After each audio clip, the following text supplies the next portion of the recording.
Meus queridos irmãos e irmãs, nós escutamos na liturgia da palavra de hoje esse coração de Jesus, que é um coração de pastor, que se comove e se move em nossa direção para nos amparar. Ontem nós meditávamos nesse coração de Jesus que se derrama em amor por nós, que está ferido por causa dos nossos pecados. E que justamente porque sabe as consequências que os nossos pecados causam e geram em nós, vem ao nosso encontro para nos socorrer. As feridas que os nossos pecados causam é no coração dele, mas é justamente esse coração chagado e ferido de amor por nós que vem nos curar de nossas feridas, de nossos sofrimentos, de nossas dores, mas mais do que isso, vem nos transformar a ponto de nos fazer homens e mulheres novos.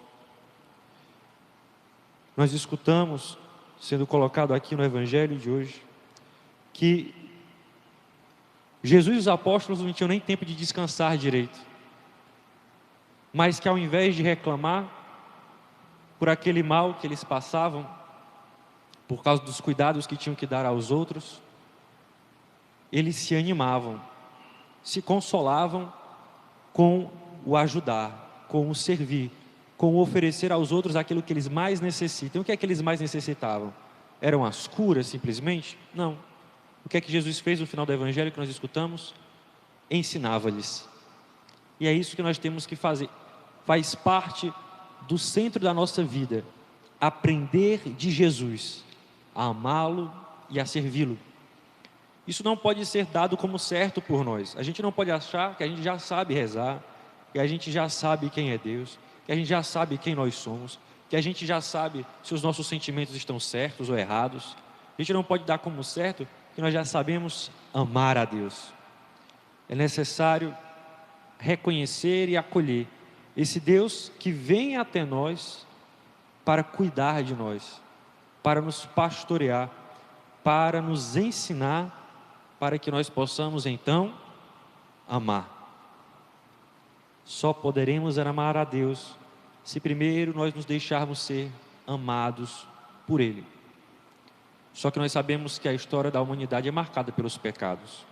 Como foi que Jesus fez? Como foi que Ele resolveu arrancar o pecado dos nossos corações? Através da sua Páscoa, paixão, morte e ressurreição. E ficando conosco, como Ele disse na última ceia. Queria permanecer conosco até o fim do mundo. Como é que Ele faz isso? Com a Santa Igreja. Através da Igreja, Jesus permanece conosco, cuida de nós, nos ensina como no Evangelho de hoje, vai nos tangendo como um bom pastor, através dos seus pastores, o Papa, os bispos, o magistério da Igreja, os padres.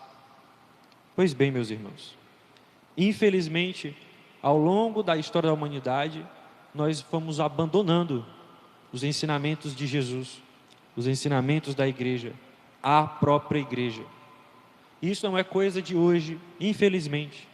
Também não é coisa da revolta protestante no século XVI, lá em 1500. Desde o início da Igreja, ali, os 12 e Jesus, já havia problemas, já havia infidelidades, já havia traições, já havia covardia entre nós. Por isso que é necessário que nós aprendamos os caminhos que Jesus usa para nos trazer de volta. Quem ama, alerta, diz: olha, não faça isso, não vá por esse caminho não traz felicidade, esse caminho não é o caminho certo, pare de fazer essas besteiras, olha, isso aqui é que você devia fazer. Quem ama, cuida, zela e avisa. E Jesus fez isso e faz isso ao longo da história da humanidade através de vários momentos específicos, especiais. E entre esses momentos existem as aparições de Nossa Senhora. Muitas foram e são as aparições da Virgem Maria a algumas pessoas, onde ela nos apresenta o caminho errado que nós estamos tomando. e como nós podemos ir para o caminho certo, como nós podemos nos converter, mudar de direção, através das nossas atitudes, para nos aproximarmos do nosso Senhor. Quem mais sabe agradar a Deus é a mãe, é Nossa Senhora. Não é à toa que foi ela quem ele escolheu para estar perto dele a maior parte da sua vida. Foi a Virgem Maria que ficou com Jesus 9 meses no ventre. Foi a Virgem Maria quem mais ficou com Jesus nos braços. Foi a Virgem Maria quem mais cuidou de nosso Senhor. Foi a Virgem Maria que ensinou Jesus a falar, a caminhar, a comer. Sabia os gostos de Jesus. Sabia qual era o prato preferido. Sabia como é que era o melhor jeito de Jesus comer. Qual era o melhor jeito de preparar aquele prato para que ele pudesse se deliciar. Maria sabia e sabe aquilo que agrada a Jesus em todos os detalhes. E é por isso que é ela quem vem até nós para nos alertar tantas vezes como desagrada a Deus os nossos pecados e a nossa vida vadia, longe da igreja, longe dos mandamentos. E é ela quem sabe e nos ensina da melhor forma como nós podemos e devemos caminhar na vontade de Deus, escutar a palavra dele como ela escutou, meditar na palavra dele como ela meditou, realizar e viver a palavra dele como ela realizou e viveu. É a mãe que nos ensina, é a mãe que vem em nosso socorro, é ela que diz: meu filho, isso entristece o teu pai, isso magoa o coração do teu pai, isso te distancia do teu pai, isso traz consequências ruins para ti. É a mãe que nos ajuda a mudar de direção, a nos convertermos. Muitas foram e são as aparições de Nossa Senhora. A devoção dos 5 primeiros sábados do ano é uma devoção que quem nos traz é a própria Virgem Maria. E nos traz quando? Nos traz ali por volta de 1925. Mas para que a gente possa entender essas devoções, nós temos que entender uma outra aparição de Nossa Senhora, uma maior, a aparição de Nossa Senhora de Fátima. A aparição de Nossa Senhora de Fátima foi uma das grandes e maiores aparições de Nossa Senhora ao longo da história da humanidade.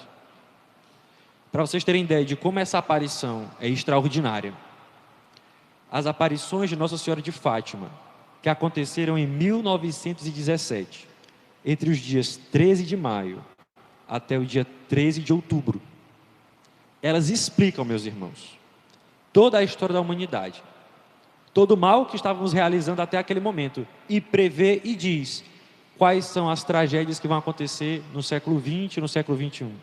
Nossa Senhora alerta ali em 1917, no mesmo período onde está acontecendo a Revolução Russa, ela diz: a Rússia espalhará os erros dela pelo mundo, se ela não for consagrada ao meu imaculado coração. Nós não só vimos isso através do comunismo que se alastrou pela Rússia em 1917, mas nós vimos isso até hoje com essa guerra que está acontecendo na Ucrânia.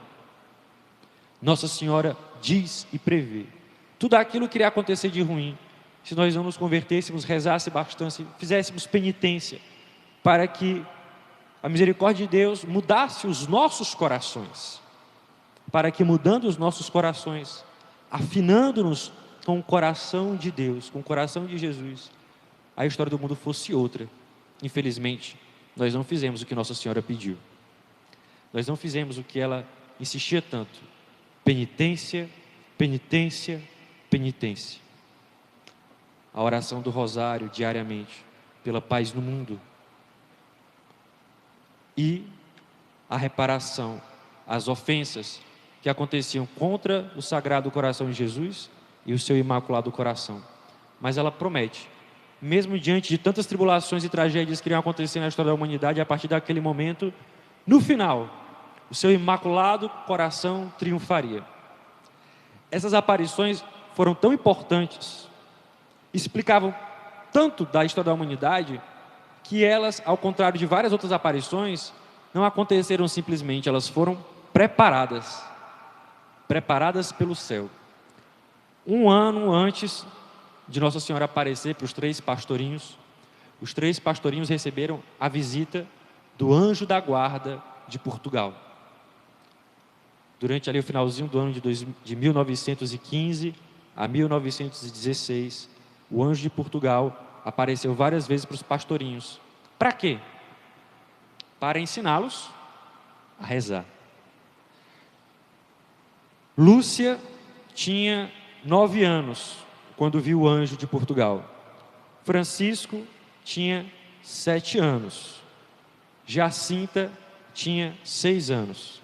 Essas 3 crianças, pobres, humildes, que mal tinham o que comer e o que vestir, contemplaram a glória do anjo de Portugal, e foi por eles ensinados a rezar. Dizia o anjo para eles 2 orações que eles aprenderam e repetiam várias vezes durante o dia: meu Deus, eu creio, adoro, espero e amo-vos, e peço-vos perdão por aqueles que não creem, não adoram, não esperam e não vos amam. Quem ensinou essa oração para nós foi o anjo de Portugal, que ensinou para as crianças, os 3 pastorinhos. Outra oração também o anjo ensinou para eles: Santíssima Trindade, Pai, Filho e Espírito Santo, adoro-vos profundamente e ofereço-vos o preciosíssimo corpo, sangue, alma e divindade de Jesus Cristo, presente em todos os sacrários da terra, em reparação dos ultrajes, sacrilégios e indiferenças com que Ele mesmo é ofendido, e pelos méritos infinitos do seu Santíssimo Coração e do Coração Imaculado de Maria, peço-vos a conversão dos pobres pecadores. O que é que nós percebemos nessas 2 orações? Essas 2 orações nos ensinam o que quando nós repetimos? Que a minha postura deve ser de louvar a Deus, de adorá-lo, de amá-lo, de confiar nele, de esperar nele, mas não simplesmente isso. Não simplesmente isso. Esse desejo de adorar a Deus, esse desejo de louvar a Deus, esse desejo de esperar nele, de confiar nele, de amá-lo, deve ser tão grande, tão apaixonado, tão tremendo, que sirva não somente para ligar a mim e a Deus, mas para diminuir e apagar as ofensas dos outros, mas não simplesmente para poder retirar de Deus as ofensas cometidas pelos outros, mas no desejo ardente de que aqueles que são pecadores, de que aqueles que ofendem a Deus com a sua vida, que eles se apaixonem por Deus, que eles se convertam também. Entendem isso? Eu dizia para um penitente esses dias aqui na paróquia, que existem determinados pecados que infelizmente estão arraigados, presos no nosso coração por causa do nosso temperamento e da nossa má educação, e que esses pecados se vencem quando nós inundamos a nossa vida com a virtude contrária. Se é a reclamação o nosso pior pecado, e se ela tem raízes na nossa natureza, na nossa educação, no nosso temperamento, nós só vamos vencer isso superabundando a nossa vida com elogios, com agradecimentos, com atos de gratidão a Deus. Percebem? Existem coisas que a gente não consegue vencer porque estão tão ligados ao nosso hábito, ao nosso dia a dia, ao nosso mau hábito. São vícios de verdade em nossos corações, que a gente só vai conseguir vencê-los quando a gente se esforçar tanto por aquela virtude contrária, mais tanto, mais tanto, mais tanto, com tanta esperança, com tanto ardor, com tanto apaixonamento, que aí sim, de tanto nós sermos educados, gratos, educados e elogiarmos e termos um coração tão inflamado de gratidão, que aquele mau hábito da reclamação, da impaciência, vai minguar até desaparecer. É vencer um pecado no esforço do apaixonamento daquela virtude contrária. É isso que o anjo de Portugal ensina para os pastorinhos. Vejam, a oração de vocês tem que ser uma oração apaixonada por Deus, mas não só apaixonada para fazer com que você esteja unido a Deus, tão apaixonada, mas tão apaixonada, que o seu amor, o seu louvor deve suplantar as ofensas dos outros, Mas não somente isso, a ponto de mover o coração de Deus na sua infinita misericórdia para converter os pecadores. Aqui está, meus irmãos, a raiz da devoção dos primeiros sábados, que Nossa Senhora vai explicar depois para a Lúcia. É aquilo que o anjo de Portugal já começa a ensinar para os pastorinhos, antes deles verem Nossa Senhora. A minha oração, a minha vida, deve ser um contínuo ato de reparação às ofensas de Jesus. Não porque é terrível que ele tenha sido ofendido, também por isso, mas muito mais, porque eu quero envolver o meu coração tão firme no amor de Deus, está tão enlaçado e apaixonado por Ele, que não basta somente a mim que eu ame, não basta somente a mim que eu diminua as dores que Ele sofre, mas que eu ame tanto, mais tanto, que a misericórdia dEle seja derramada entre aqueles que mais necessitam, que são aqueles que mais o ofendem. Percebem? É se preparando, rezando desse jeito, que as crianças vão ter a honra e a graça e o privilégio de contemplarem a Virgem Maria. E essa aparição é algo tão notório, tão extraordinário, tão especial, que no dia 13 de outubro, a última aparição de Nossa Senhora aos 3 pastorinhos, não são só eles 3 que vêm, milhares de pessoas vão poder ver Nossa Senhora e o milagre que ela realizará do sol, e se converterão. Dizem que naquele dia de 13 de outubro, na Iria, lá em Fátima, uma multidão de milhares de pessoas estavam ali ao redor daqueles 3 pastorinhos, depois de contemplarem o milagre do sol, que aconteceu em seguida de uma grande chuva. Quando aquele milagre extraordinário termina, e eles, assustados com tudo aquilo que viram, quando olharam para si, estavam todos secos. Muitos choraram, pedindo misericórdia e perdão a Deus, porque não acreditavam nos pastorinhos, achavam que aquelas 3 crianças eram loucas, mentirosas, só queriam chamar a atenção. Muitos nos hospitais, lá em Fátima, foram curados das doenças que tinham. Muitos ateus se converteram. Essa aparição extraordinária move e moveu o coração daquelas 3 crianças. E a gente acha o quê? 3 crianças tão privilegiadas devem ter crescido e serem grandes santos, terem morrido com idade avançada, né? Das 3 crianças, 2 morreram um pouco depois de verem Nossa Senhora. Francisco e Jacinta morreram 2 anos depois das aparições de Nossa Senhora de Fátima. Francisco morreu com 10 anos. Jacinta morreu também com 10 anos. Morreu 1 ano depois do seu irmão Francisco. Lúcia, Nossa Senhora mesmo, durante as aparições, tinha dito: você ficará mais tempo, porque você irá divulgar a devoção ao meu Imaculado Coração. A Lúcia morreu com 98 anos. Morreu em 2005. Um dia desses. 2005. Quando Lúcia estava ali com seus 18 anos, Nossa Senhora apareceu mais uma vez para ela e começou a ensiná-la a devoção dos 5 primeiros sábados. Foi lá por volta de 10 de dezembro de 1925. Em 1930, o padre que confessava a Lúcia pediu para ela explicar para ele e escrever o que é que Nossa Senhora tinha dito para ela, para que aquele trabalho que eles estavam fazendo de divulgar a devoção dos 5 primeiros sábados ao Imaculado Coração de Maria ficasse mais claro. Lúcia então escreveu: os 5 sábados desta devoção são porque são também 5 as principais ofensas cometidas contra a dignidade de Nossa Senhora. A primeira ofensa, cometida contra a sua Imaculada Conceição. A segunda, contra a sua virgindade. A terceira, contra a sua maternidade divina. A quarta, as ofensas de quem ensina as crianças a desprezarem e terem ódio da Virgem Maria. E a quinta ofensa são as ofensas feitas contra os ícones e as imagens de Nossa Senhora. Vamos explicar cada uma. A primeira ofensa, contra a sua Imaculada Conceição.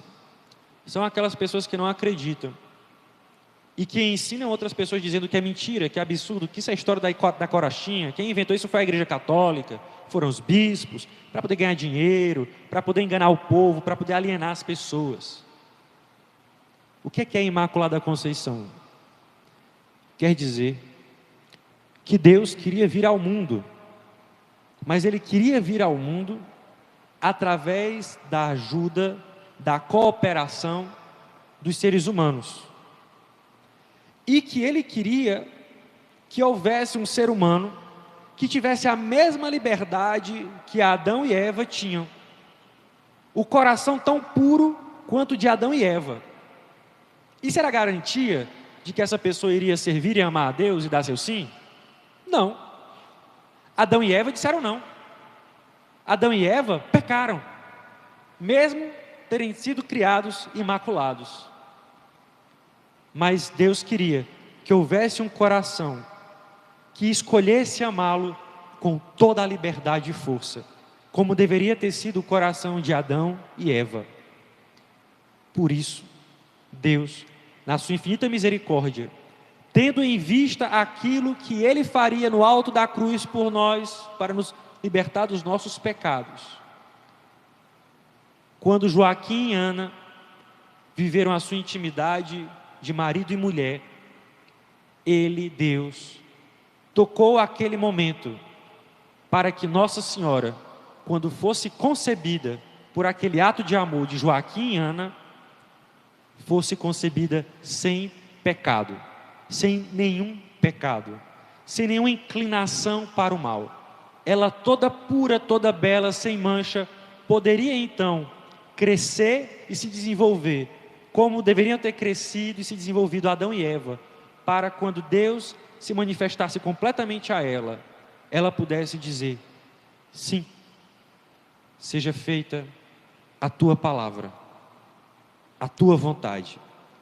Que era isso que deveria ter dito Eva, quando a serpente foi lá perturbar o coração de Eva, dizendo: olha, a palavra de Deus é mentirosa, não morrereis, mas se comerdes desse fruto, sereis como deuses. O que é que Eva deveria ter dito?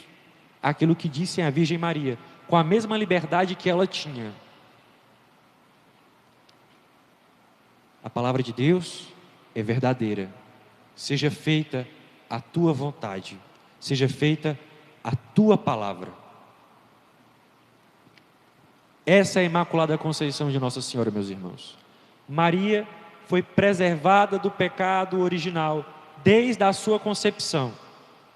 Aqui, ela é mais especial do que São João Batista, porque São João Batista foi libertado do pecado original depois de ter sido concebido na barriga da sua mãe Isabel, quando Maria encontrou com ela.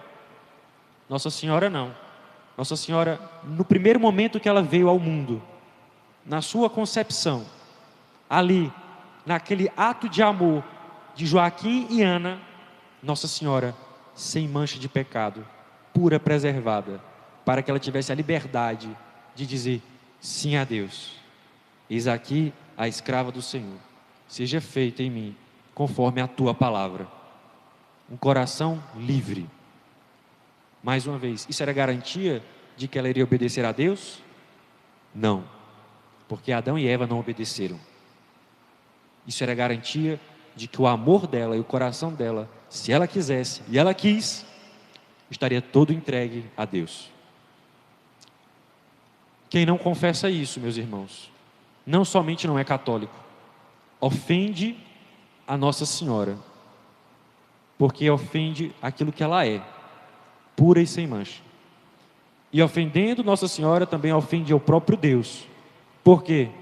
Porque não acreditar que Maria é imaculada é não acreditar que Deus quis, que Deus tinha esse poder e de que Deus fez. com que Maria fosse preservada do pecado original. A segunda ofensa contra a sua virgindade. Maria é virgem antes, durante e depois do parto de nosso Senhor Jesus Cristo.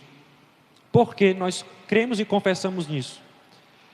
Nós cremos e confessamos isso porque nós sabemos que Deus quer sinais concretos do nosso amor por Ele, da nossa fidelidade por Ele. E Maria era esse sinal concreto, físico, da fidelidade a Deus. O corpo de Nossa Senhora, mesmo com ela calada, testemunhava de que ela era toda de Deus, e de que aquele filho que dela nasceu, era todo de Deus, todo inteiro. O corpo dela testemunhava, o corpo dela era sinal visível da graça invisível que acontecia na história da humanidade. Deus veio nos visitar. Ninguém duvidava que aquele filho era dela, porque viu a barriga dela crescer. Ninguém duvidava que aquele menino era dela, por causa dos traços, do rosto, das feições.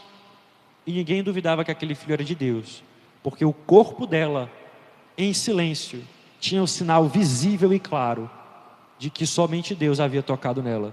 Homem algum. Homem algum. Não porque o sexo é algo mau, pecaminoso. Longe disso. Mas porque Deus queria mostrar de forma concreta e física o sinal do amor dele por nós. Aquele filho era dele e dela. E somente dele e dela. Aqueles que não confessam a virgindade perpétua de Nossa Senhora, física e espiritual, não confessam que há um coração humano capaz de se entregar todo a Deus e de viver a vida que Ele nos pede e de ensinar a todos os outros a viverem desse modo, porque é isso que Maria mostra com o seu corpo, através da sua virgindade, de que ela era toda de Deus, dedicada toda ao Pai, unida somente ao Espírito Santo, e que nos encaminha, nos ensina e nos traz o Filho. A virgindade de Nossa Senhora é isso. E quando eu nego essa virgindade, eu nego que eu mesmo posso ser fiel a Deus. Porque se a mãe dele não foi fiel a ele, como serei eu? Se a mulher que o ensinou a falar, a comer e a andar, não foi fiel a ele, como é que eu serei? Duvidar da fidelidade através da virgindade de Nossa Senhora é duvidar que os corações possam ser todos entregues a Ele. Como Jesus nos ensina no Evangelho de São Mateus, aqueles que vivem o céu, vivem como os anjos, não se dão e oferecem em casamento, porque já vivem a glória e a felicidade eterna, que não precisa desses laços humanos, mas que os aperfeiçoa. Era isso que Nossa Senhora e São José viviam. Já o céu, aqui nesta terra. As ofensas cometidas contra a maternidade divina. Maria não é mãe de Deus, é mãe de Jesus. Um verdadeiro absurdo. A mãe não é mãe de um pedaço da pessoa. A mãe é mãe da pessoa inteira. Duvidar da maternidade divina de Nossa Senhora é duvidar ou que Jesus é Deus, ou que Jesus é homem. Se nós duvidamos que Jesus é homem, duvidamos que Nossa Senhora é mãe de Deus, porque quem nasceu dela foi um ser humano. Mas se duvidamos que Jesus é Deus, duvidamos, meus irmãos, do próprio amor dele por nós, da obra de redenção que ele fez, da eficácia da cruz nas nossas vidas, da eficácia dos sacramentos. Não há como viver uma vida entregue a Deus, duvidando da maternidade divina de Nossa Senhora, porque a mãe é mãe da pessoa inteira. Se Jesus é Deus, Maria é mãe de Deus. E se ela é mãe de Deus, como nos ensina São Luís Grignon de Montfort, ela é o caminho, a porta, a via de acesso entre nós e Deus, porque foi por ela que ele veio até nós, e é por ela que nós vamos a ele. Honrar a maternidade divina de Nossa Senhora é honrar o próprio Deus, porque foi assim que ele veio até nós. É o caminho que ele escolheu. E se, meus irmãos, ponhamos a mão na consciência, se Deus quis amar Nossa Senhora a ponto de viver nos braços dela, se Deus quis amar Nossa Senhora ao ponto de abraçá-la e beijá-la e dizê-la, minha mãe, maravilhosa, quantos elogios Jesus não deve ter dito a Nossa Senhora ao longo da vida. Nós, se queremos imitar Jesus, não deveríamos fazer o mesmo?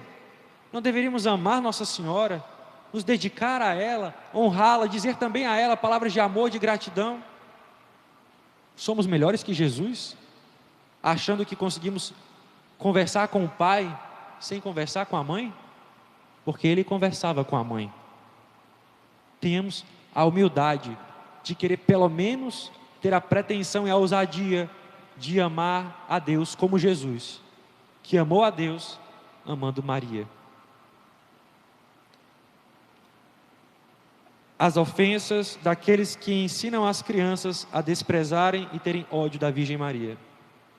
Quantas vezes nós vemos pessoas que desprezam Nossa Senhora? E aqui eu falo também da última ofensa, as feitas contra os ícones e as imagens de Nossa Senhora. Quantos absurdos, infelizmente hoje, até mesmo a gente encontra na internet, de pessoas que quebraram a imagem de Nossa Senhora, de pessoas que rasgaram fotos, quadros, quebraram terços, com o intuito de ofender. Quantas pessoas desses grupos feministas, desses grupos de ideologia de gênero, fazendo absurdos com imagens de santos e de Nossa Senhora. Mas isso, meus irmãos, infelizmente não é de hoje. Desde o século IV, desde ali por volta dos anos 300 e 400 depois de Cristo, haviam ofensas contra as imagens e os ícones dos santos de Nossa Senhora e de Nosso Senhor Jesus Cristo. Nós somos imagem e semelhança de Deus. E Jesus, meus irmãos, Jesus é a imagem do Pai. Ele mesmo diz isso no Evangelho de São João. Filipe, quem me vê, vê o Pai. As imagens de Jesus, as imagens de Nossa Senhora, as imagens dos santos, os ícones, as fotos, os santinhos, meus irmãos, tudo isso serve para que nós nos lembremos que nós somos imagem e semelhança de Deus, que nós devemos viver uma vida como eles viveram, todo entregue e doado a Deus.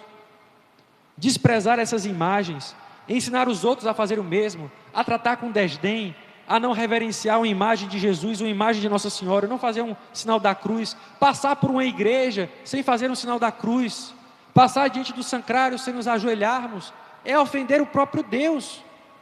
Porque se nós não conseguimos nos lembrar dele, naquilo que visivelmente nos mostra a ação dele no mundo, como é que nós vamos mentir para nós mesmos e para os outros, dizendo que nós lembramos de Deus na nossa oração pessoal, que quando nós fechamos os olhos, nós pensamos e amamos a Deus, se de olhos abertos, olhando as outras pessoas, as imagens dos seus santos, as igrejas, os sacrários, nós o desprezamos e o ignoramos. E nós ensinamos os outros a fazerem isso, meus irmãos. Não é dizendo não, olha, vem cá, quando você vê uma imagem, ria dela, joga ela no chão, quebra ela. Não é assim não, é a nossa postura. Dentro de casa, nós temos Bíblias, imagens de santos e cruz, passamos por elas e não rezamos, não fazemos o sinal da cruz, não lembramos de Deus. E as pessoas que nos veem fazendo isso, nos imitam. Principalmente as crianças, que são as pessoas que mais aprendem imitando. É a nossa postura. A gente passa na igreja, fala palavrão, não faz o sinal da cruz, não eleva o nosso coração a Deus. A nossa postura é que diz se nós o amamos ou não. E como amar a Deus que nós não vemos, sem amar o próximo a quem vemos. E como amar o próximo a quem vemos, que é uma pessoa que nem nós, com nossas falhas, com nossos problemas, com nossos defeitos, com nossos pecados, se nós não amamos aqueles que venceram os pecados, se não amamos aqueles que lutaram para serem perfeitos, como o nosso Pai Celeste é perfeito, como nos diz Jesus no Evangelho de Mateus?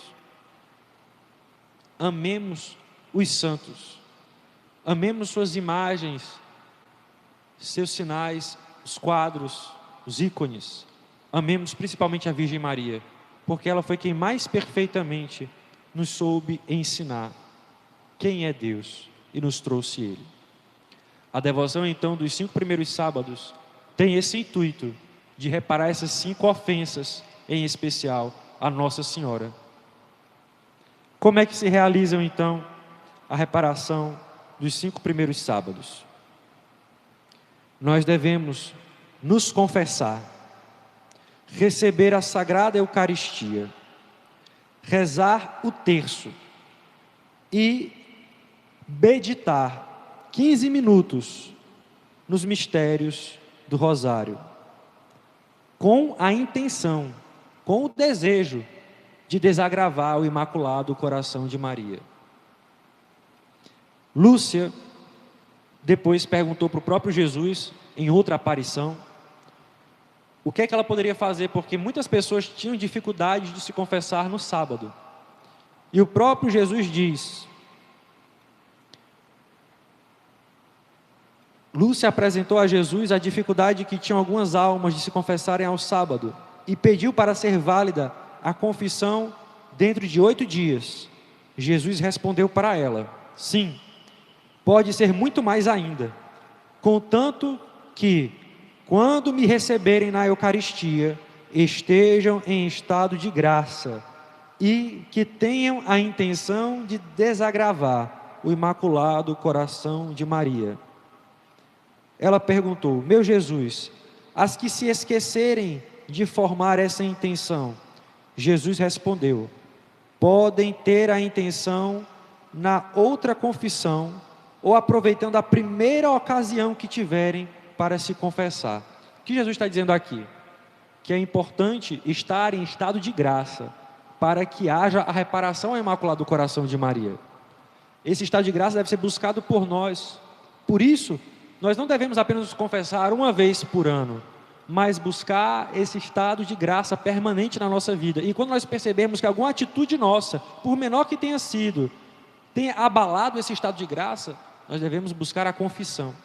Por isso que nós estamos promovendo na nossa paróquia a confissão, não somente antes e durante a missa, na semana, mas em especial nos primeiros sábados do mês, para que nós possamos comungar o corpo de nosso Senhor Jesus Cristo nesse estado de graça, que nada mais é do que um estado de amor, onde a minha alma está apta, tem força para ser movida pelo Espírito Santo em amor a Jesus. Por isso, meus irmãos, busquemos a confissão, busquemos esse estado de graça para comungarmos Jesus com dignidade e logo após rezarmos o terço, meditando os mistérios da nossa fé, para que nesse ato de amor a Jesus e a Nossa Senhora, o Imaculado Coração dela possa ser e ter a reparação dessas ofensas que nós dissemos. Busquemos fazer isso, busquemos viver essa fé e a divulgá-la e a difundi-la.